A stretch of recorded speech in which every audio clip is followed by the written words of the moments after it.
Olá, tudo bem? Estou aqui para resolver o parecer jurídico que eu propus essa semana referente ao direito de greve, o tema central referente ao direito de greve do serviço público. Mas antes de passar imediatamente as questões que foram postas no parecer e propor algumas soluções e algumas conclusões que poderiam ser apresentadas ao opinativo, a proposta de elaboração do parecer, eu gostaria de tecer algumas considerações gerais sobre a técnica de feitura de redação de pareceres. Em primeiro lugar, é importante dizer que o parecer ele tem um caminho, uma lógica, um percurso que deve ser seguido. E essa lógica ela perpassa por determinadas etapas ou determinadas partes que compõem esse parecer. O parecer é subdividido na sua epígrafe, a sua apresentação, o seu relatório, a síntese do problema, a síntese o resumo, a compreensão e a apresentação do que será exposto, o desenvolvimento, que é o caminho argumentativo, que ao fim e ao cabo desaguará nas conclusões que serão apresentadas às questões que foram expostas lá atrás no relatório e que passaram por uma análise técnica no desenvolvimento. O parecerista ele é o cidadão que ele, com empatia em relação às questões que angustiam o consulente, ele vai fazer a ponte entre a decisão administrativa e o direito. Ele vai dar juridicidade ao agir administrativo. Então a importância do parecer de importância fundamental, especialmente nessa tônica atual do Brasil, por mais moralidade, por mais eficiência e a preocupação dos administradores públicos com a sua responsabilização. Quanto mais bem assessorados eles estiverem, menores as chances de eles serem responsabilizados e sofrerem consequências, inclusive penais, do seu agir administrativo. A primeira coisa que você tem que fazer é a apresentação. A apresentação é simples. Você vai fazer da forma que eu estou propondo aí. O que vai merecer mais atenção, na forma que eu coloco aí, é a questão da ementa. A ementa ela não é obrigatória, mas faça a ementa. Eu não aconselho absolutamente a ninguém a deixar de fazer a ementa. A ementa ela vai espelhar, resumir com palavras-chave o conteúdo do parecer, o percurso pelo qual você percorreu, o percurso que você trilhou para chegar a determinadas conclusões. Então a ementa vai ter que ter o ramo geral do direito, nesse caso eu poderia colocar constitucional, administrativo, de servidores públicos, direito de greve, ponto, e aí você vai construindo a sua ementa. É importante fazer a ementa, então não deixe de fazer a ementa, embora ela seja facultativa. Eu aconselho, como ela pode ser feita no final, você com o treino, você deixa um espaço em branco e com o treino você vai saber qual esse espaço em branco você deve deixar guardado para preencher, faz o teu parecer e no final você volta e preenche com a ementa. A ementa vai deixar o parecer mais parecido, inclusive, com os que são feitos na prática da advocacia pública municipal, estadual e da União. Então, faça a ementa.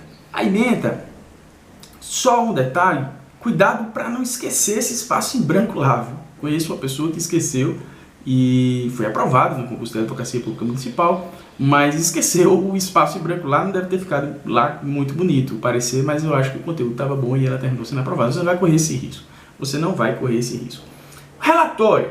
Segundo ponto é o relatório. Vamos para o passar da epígrafe e vamos ao relatório. O relatório, geralmente, ele é facultativo. O que é que eu aconselho aos alunos a fazer? Façam um relatório. Quando estiverem treinando, façam um relatório. O relatório é a expressão máxima da capacidade de síntese do candidato. O candidato que está preparado, ele faz um relatório bem feito e ele sabe, após a feitura do relatório, que ele compreendeu bem o problema. O problema que eu propus, esse aqui especificamente, ao meu juízo, ele não era tão intricado, complicado. Ele tem alguns problemas que apresentam, por exemplo, um dos concursos para procurador da Fazenda teve um problema que apresentou uma questão de prescrição, decadência tributária, então você precisava compreender. A chave para se fazer um bom parecer é a compreensão do problema. Se você não tem a capacidade de compreender, você não vai ter a capacidade de desenvolver. A compreensão é um pressuposto para o desenvolvimento e, por conseguinte, é um pressuposto para as conclusões acertadas e para a formatação do parecer dentro dessas partes que o compõem. Então, nos seus treinos, treine o relatório. Se você tem a capacidade de relatar, você tem a capacidade de sintetizar. E sintetizando, você vai perceber que você o seu poder de síntese ele vai espelhar em um bom desenvolvimento. Quando você chegar na prova do concurso que o relatório, estiver dispensado, você vai bater o olho e vai fazer um relatório mental, uma compreensão mental daquilo que está sendo proposto.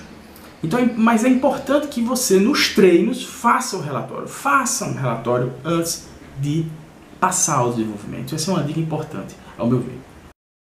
Em relação ao desenvolvimento, eu preciso começar falando dos dois grandes vícios do desenvolvimento ruim, né? Do desenvolvimento insatisfatório de um parecer. O primeiro grande vício, ele é causado pela má compreensão do problema. É o vício da má compreensão. E o segundo grande vício é o vício da compreensão exagerada ou do excesso de conhecimento. Eu vou abordar esses dois vícios de maneira sintética aqui. O primeiro vício, e eu já tentei dar algumas dicas que o prevenisse, é do colega que não compreendeu bem o que está em julgamento, o que está sob parecer. Veja, quando você pegar um parecer jurídico para fazer, faça uma primeira leitura para entender o todo.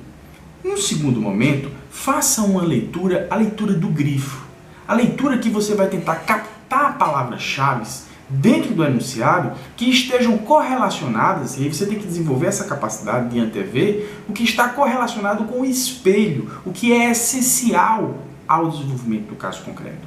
Então você precisa grifar aquilo que você vai dar ênfase no desenvolvimento pela sua experiência de que aquela questão será inequivocadamente objeto de pontuação no espelho. Então, primeiro você precisa compreender, não parta para o desenvolvimento com uma compreensão capenga.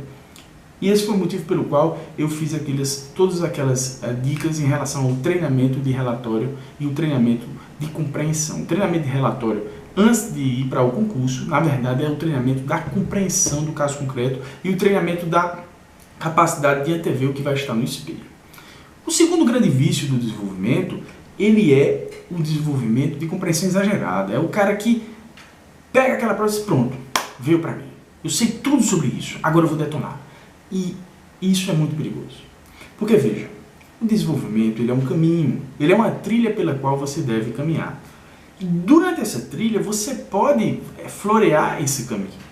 E você deve fazer isso. Se você sabe muito, tenha paciência, tenha calma. Você precisa saber usar o seu conhecimento. Muitos colegas se desviam dessa trilha, se desviam do caminho do espelho, daquilo que precisa ser tocado para ser pontuado, e passam a expor, vão longe demais.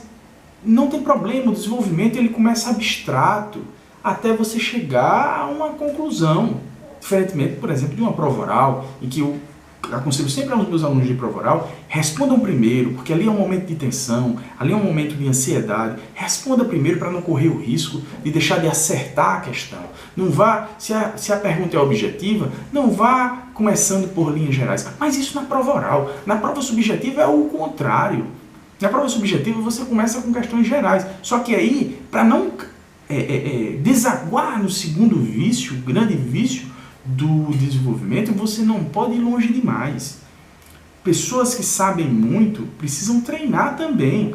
Precisam treinar porque eu já vi muita gente muitíssimo preparada perder a oportunidade de contribuir com o Estado, de exercer um cargo público e ser produtivo para o Estado, produtivo para o poder público. Por quê? Porque fez desenvolvimentos desconexos, desconcatenados, foi longe demais. Pô, o cara viu e disse, poxa, esse cara sabe muito. Mas ele não fez a construção organizada. Eu já vi provas brilhantes com notas baixas e provas medianas, porém organizadas. É muito importante isso que eu vou dizer. Provas mais medianas, porém muito organizadas com notas altas. Isso é muito importante. Nunca se esqueça disso. Nunca se esqueça disso. Provas organizadas são mais bem apreciadas porque vão ao espelho do que provas que você vê um brilhantismo, você vê uma excelência, mas o colega, infelizmente, às vezes por falta de treino, por falta de maturidade em colocar no papel de maneira organizada as suas ideias, ele não conseguiu fazer uma construção linear. Então, esses são os dois grandes vícios do desenvolvimento. A compreensão capenga e a compreensão exagerada. São os extremos, são os extremos. É o colega que às vezes até tem conhecimento, às vezes até podia fazer um bom desenvolvimento, mas não compreendeu o problema. E outro colega que no outro extremo, às vezes sabe demais, mas não conseguiu também terminou fazendo um desenvolvimento desconexo, desconcatenado. E é importante, por isso, o treino. Não deixem de fazer um curso, não deixem de treinar diariamente. É muito importante isso. Pelo menos uma vez por semana você precisa fazer uma peça processual. E aqui, nesse caso concreto, eu já vou para o caso concreto, eu abriria, para fazer um bom desenvolvimento, eu abriria um primeiro ponto para tratar da questão do direito de greve. Como foi que o direito de greve foi para os servidores públicos efetivado? Sem ir muito longe, sem correr o risco de ir muito longe, não há problema nenhum se você falar do continente. Ou seja, o conteúdo do direito de greve foi o direito material que foi utilizado, foi o tema que foi utilizado pelo Supremo para mudar a sua jurisprudência e a sua perspectiva sobre o mandado de injunção. Não há problema nenhum. Pode citar aqui, no caso, em relação a esse item 1, o mandado de injunção número 708 do ministro Gilmar de 2007, perdão. Não tem problema você ir tão longe assim, falar da posição concretista e etc. do mandado de injunção. Eu vou fazer um parêntese aqui para lhe dizer o seguinte: eu não sou o dono da verdade, então veja, os colegas têm liberdade e têm capacidade de fazer um parecer muito melhor do que o que eu possa sugerir. Por esse motivo, o que eu falar aqui, o tópico tem que ser assim, eu tenho que ser aberto dessa forma. Dentro desses delineamentos gerais que eu falei sobre a elaboração de parecer, você fica à vontade de elaborar o parecer da forma como lhe convir. Dentro dessa construção do que lhes falei, sem fazer um parecer desconexo ou desconcatenado. Um parecer um tudo orgânico, muito bem comunicado em suas partes integrantes. Mas o que eu quero dizer a você é o seguinte: treine e veja que você vai dar vida própria ao seu parecer, personalidade ao parecer. Isso é muito importante. Esse treino é muito importante. Então, o primeiro ponto seria para falar sobre a construção do direito de greve, até porque esse era um questionamento. O segundo ponto, e aí eu já abriria um segundo tópico, é importante organizar o desenvolvimento por tópicos. Tudo como dizia o poeta, o belo é a capacidade de resistir ao exagero. Sem exageros, dentro de uma margem fora de zonas extremas, você fique à vontade. O que eu tenho que dizer dentro dessa margem fora de zonas extremas é que abra muitos tópicos, mas não demais, mas também não poucos tópicos, porque senão vai ficar incompreendível o parecer. Então, abra tópicos que sejam suficientes e razoáveis a tocar o espelho e resolver as questões jurídicas que estão postas pelo consulente. A questão do desconto, ela já foge um pouco, ela já é uma questão mais concreta em relação à questão geral sobre o direito de greve. Então, por isso eu estou sugerindo a abertura de um segundo ponto que tratasse sobre a questão do desconto. E aí você vai expor a repercussão geral do Supremo Tribunal Federal, ministro Dias Toffoli, plenário, no recurso extraordinário 693.456. Essa repercussão geral afirmou em síntese o seguinte: isso aí é fácil de você afirmar. Primeira questão: em regra, será merecido, será devido, será possível o desconto dos salários. Com exceção, se a greve for motivada por uma ação ilícita do Estado, esse desconto não será possível. Pronto. Era só expor a questão da repercussão geral e responder a esse questionamento do parecer e do consulente, mencionando expressamente o entendimento do Supremo Tribunal Federal em repercussão geral sobre o tema. Em seguida, eu já abriria um terceiro tópico, porque aí você veja, olha a lógica do parecer. O parecer teve um tema geral, que era a construção do direito de greve dos servidores públicos, depois uma pergunta mais específica e uma terceira pergunta também mais específica. Ora, tinha um contexto: greve de agentes de segurança pública. A Constituição Federal, de fato, proscreve a greve dos militares e de policiais civis e agentes penitenciários. Veja que esse é um ponto, uma questão que já escapa à questão mais geral. Então você abriria um terceiro tópico para responder também com base na repercussão geral do Supremo Tribunal Federal, dessa feita na repercussão geral no ARE 654432, relator era o ministro Edson Fachin e relator para acordo o ministro Alexandre de Moraes, em 2017, também em repercussão geral. E aí você iria responder nos termos da repercussão geral que o exercício de greve sobre qualquer modalidade para agentes de segurança pública, para qualquer servidor que trabalhe diretamente com a segurança pública, devido à sensibilidade desse serviço público que precisa ser prestado e a essencialidade desse serviço público, ela estará proscrita pelo entendimento do Supremo Tribunal Federal, também em repercussão geral. No último tópico, você falou de greve proscrita, você falou de possibilidade de greve ilícita do Estado, mas como é que o Judiciário, e esse seria um último ponto que eu abriria, dentro desse caminho, desaguando, como veremos na conclusão, o último ponto seria, bem, e aí, como o Judiciário conhece dessas questões? Como essas questões são compreendidas pelo Judiciário e qual é o veículo processual que leva essas questões de greve para o Poder Judiciário? Veja, o Supremo Tribunal Federal estabeleceu a chamada ação de ilegalidade de greve. Essa ação de ilegalidade de greve, ela deve ser proposta de acordo com a abrangência da greve. Esse seria o último ponto que eu abriria para tratar da ação de ilegalidade de greve e a competência. Se a greve for circunscrita a um Estado, a competência será do Tribunal de Justiça. Se a greve for circunscrita a Estados que estejam numa jurisdição de tribunais diferentes, será do Superior Tribunal de Justiça, nunca do STF, a ação de ilegalidade de greve. Por exemplo, greve de servidores federais no Estado de São Paulo e no Estado do Rio de Janeiro. O Rio de Janeiro está vinculado ao TRF2 e São Paulo está vinculado ao TRF3. A competência para a ação de ilegalidade será do Superior Tribunal de Justiça. Se a greve estiver circunscrita apenas ao Estado de São Paulo, servidores federais, a ação de ilegalidade de greve será resolvida pelo TRF3. Ou, se forem servidores estaduais ou municipais, pelo Tribunal de Justiça de São Paulo.